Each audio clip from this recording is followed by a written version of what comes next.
Taste the Daily. Perambalur மாவட்டம் குன்னம் தொகுதியில் கூடிய மக்கள் கூட்டம் ஒரே குரலில் பாய் பாய் ஸ்டாலின் என்று சொல்கிறார்கள் என அதிமுக பொதுச் செயலாளர் எடப்பாடி கே பழனிசாமி தெரிவித்துள்ளார்.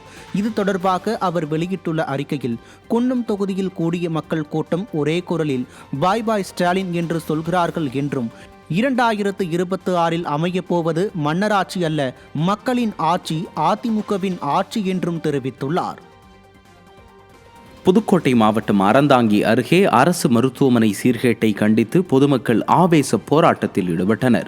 சுப்பிரமணியபுரத்தில் அதிமுக ஆட்சியில் சிறப்பாக செயல்பட்டு வந்த அரசு மருத்துவமனை மக்கள் நலனில் அக்கறையற்ற மா சுப்பிரமணியத்தின் நிர்வாக சீர்கேட்டினால் போதிய மருத்துவ பணியாளர்களின்றி நோயாளிகளுக்கு உரிய சிகிச்சை அளிக்காமல் தடுமாறத் தொடங்கியது.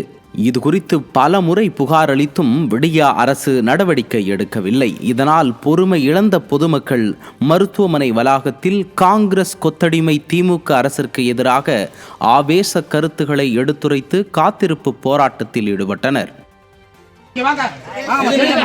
உள்ள போய் பாருங்க முதல்ல அந்த லெட்டின் பாத்ரூம் முதல்ல போய் பாருங்க, அந்த மக்கள் இருக்காங்க. இதுக்கு வந்து எக்ஸ்ரே தான் கொடுத்தது, எக்ஸ்ரே மிஷினரி கொடுத்தாச்சு, டெக்னீஷியன் கிடையாது, எக்ஸ்ரே எடுக்கிறது கிடையாது. எக்ஸ்ரே இந்த ஏரியாவில் கிட்டத்தட்ட வந்து 2 லட்சம் 3 லட்சம் மக்கள் தொகை இருக்குது, குழந்தையிலேருந்து வயசானவங்க வரையும். ஒரு ஆக்சிடென்ட், ஒரு ஏதோ ஒன்று மரத்துலேருந்து விளையாட இவங்கள்ட்ட வந்தா இவங்க ரெஃபர் பண்ணி அறந்தாங்கி ரெஃபர் பண்ணி புதுக்கோட்டை மெடிக்கல் காலேஜ். எங்களுக்கு வந்து இல்ல, எங்களுக்கு ஃபர்ஸ்ட் எய்டு வந்து எக்ஸ்ரே எடுத்தா சின்ன கிராக் இருக்கும், அதை இங்க சரி பண்ணி போடலாம். அதுக்கான எக்ஸ்ரே டெக்னீஷியன் வந்து நீங்க தர்றதே இல்லை.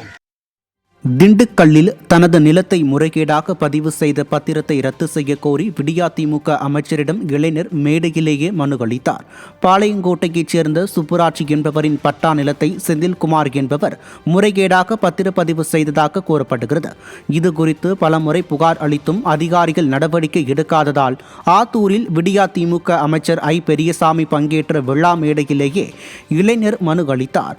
விடியா ஸ்டாலின் ஆட்சியில் அரசு அலுவலகங்களில் வழங்கும் மனுக்கள் மீது நடவடிக்கை எடுக்கப்படாத நிலையில் வீடு தேடி அரசு எனும் கேலிக்கூத்து நாடகத்தை விளம்பரத்திற்காக நடத்தப்படுவதாக மக்கள் குற்றம் சாட்டினர்.